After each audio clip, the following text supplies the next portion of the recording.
I can see a lot of people getting to like Shadowbringers and being like, or to a certain part in Heavenward's patch content and going, what in the fuck is going on here? But it's all stuff that's explained to you and stuff that will be explained later. So if there's ever a point where you're going, what's going on?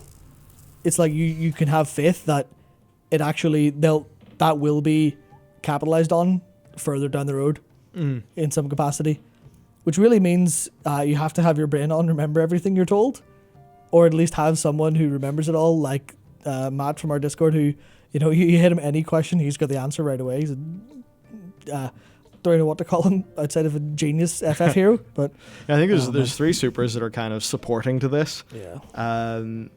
Eternal Fellow saying, can't wait to see Bell deal with the moral questions he'll have to wrestle with from villains by the time he hits Shadowbringers. Me too. Thank you for the super, and me too, because yes, that's been built up to me. We've got Gavin Schmackle saying, glad you guys are covering one of my favorite games. Here's a month sub on me. First of all, cheers. Second, I mean, man, yeah. It seems like this is so many people's one of their favorite games, and like a massive intersect with the WoW audience as well. Nino here saying, isn't it nice to play an MMO and to have its music on? Soken is a gift to this world. Really is. The music so far has been so good. And I know I'm only in Realm Reborn, and it will get better. I believe a lot of Realm Reborn was actually composed by Uematsu, the usual FF composer. Well, I really like his music. And Soken did a lot of arrangement for it as well. Gotcha. And then Soken takes over in the biggest way later on, where he does where he does all of it to the point where he is the Guinness World Record for, this is actually later in the document, he has the Guinness World Record for most original tracks in a game. Whoa. Yep, something like 386, and that was like 4 years ago. Damn. Man's a complete lunatic. Yeah, you know, it's funny because, like, I do enjoy WoW's music. Yeah. Especially, like, whenever WoW is more chilled out, I really like it. So, TBC, it's got one of the... Yeah. I think TBC and Wrath have got, like, some of the best soundtracks WoW has ever had as a video game soundtrack, where the soundtrack is supporting the mood of gameplay and the sort of the zones that you're in. My main criticism of the modern WoW stuff is sometimes it's just too big. It's too big of a sound. It's too full of a sound. It goes too orchestral too quick, I find. Whereas, you know, when it was Russell Brower just chilling, having to do the best out of his, I forget the name of it. It's like a big synthy thing that you can do a lot of orchestral stuff on from that time. And I think Russell, of that, he's like one of the people with the most plugins or most something, because he, I don't know, spent loads of time. And I remember him talking about it.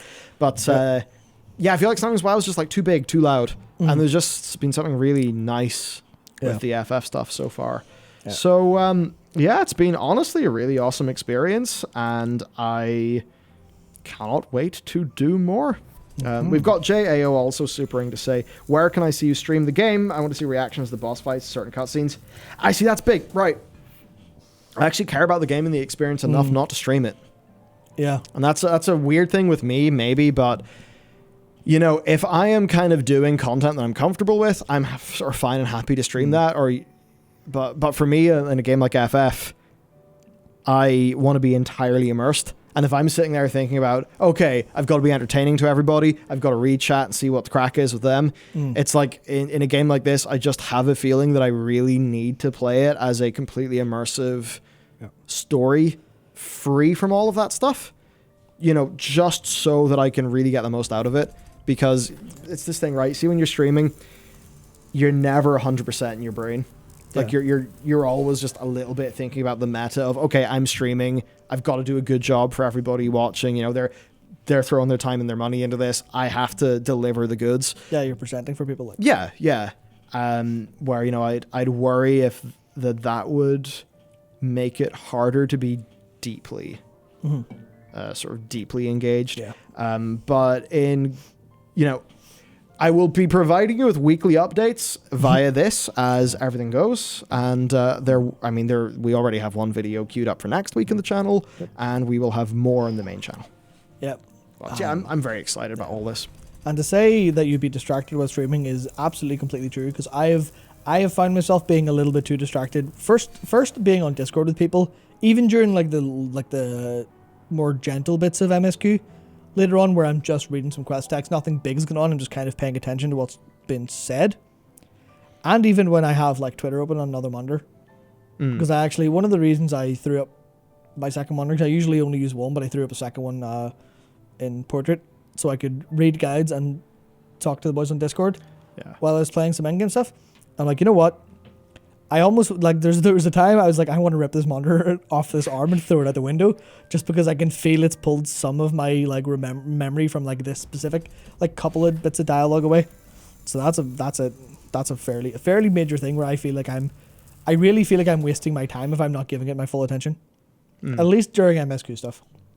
Obviously, if you're in a dungeon, do whatever like, or if you're playing the game. Yeah, we got two. We've got SOJH Soj17 saying, while I like seeing reactions, I'd rather you appreciate it. You're most immersed.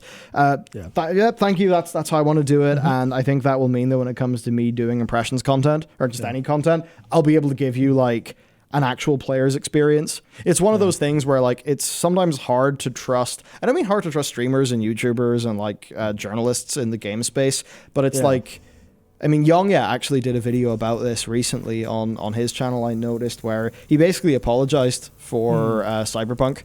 Yeah. And, you know, how he reviewed it and stuff. And a lot of that's just because, man, you only have so many days to do a thing. It's all content, and that changes how you appreciate it, how you engage with it. I'd rather just go a bit slower and, you know, hopefully do it a bit more right. And we've also got Cass saying, if you do stream it, which I don't recommend, put the chat on emote only or remove it. No spoilers. Yeah. That's probably how I do it, because anytime that, like, was the thing about heroes and smiles or something? A smile better suits a hero, yeah. Yes. It's like anytime someone says that, chat just erupts into emojis and emotions.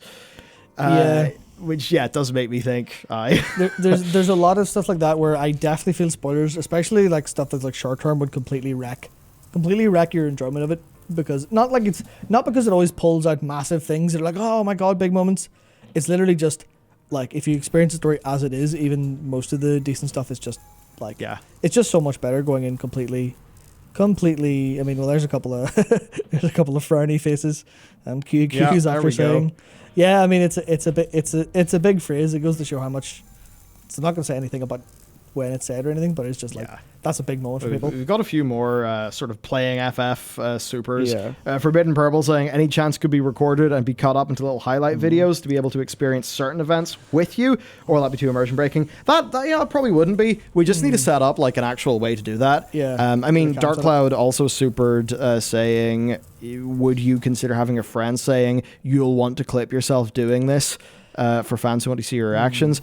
Totally consider that. And there was another super I wanted to bring into this sort of whole thing, which is from that one's from Dark Cloud, this one from you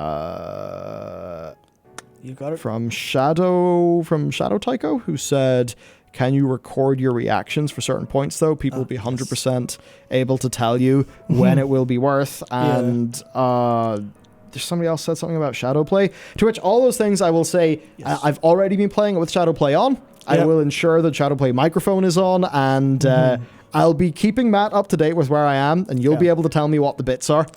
Because certainly I'm more than happy to chuck a camera on whenever I sit and go into the big bit and just see how it goes. Because from everything that I hear, they seemingly are able to pull off some pretty mind-blowing, just mind-blowing shit in the narrative. That it just seems like it's kind of incredible how people are saying Lahi. I don't know what that means, but it seems like it means quite a lot. Biblioteca. Do Archimango, hello.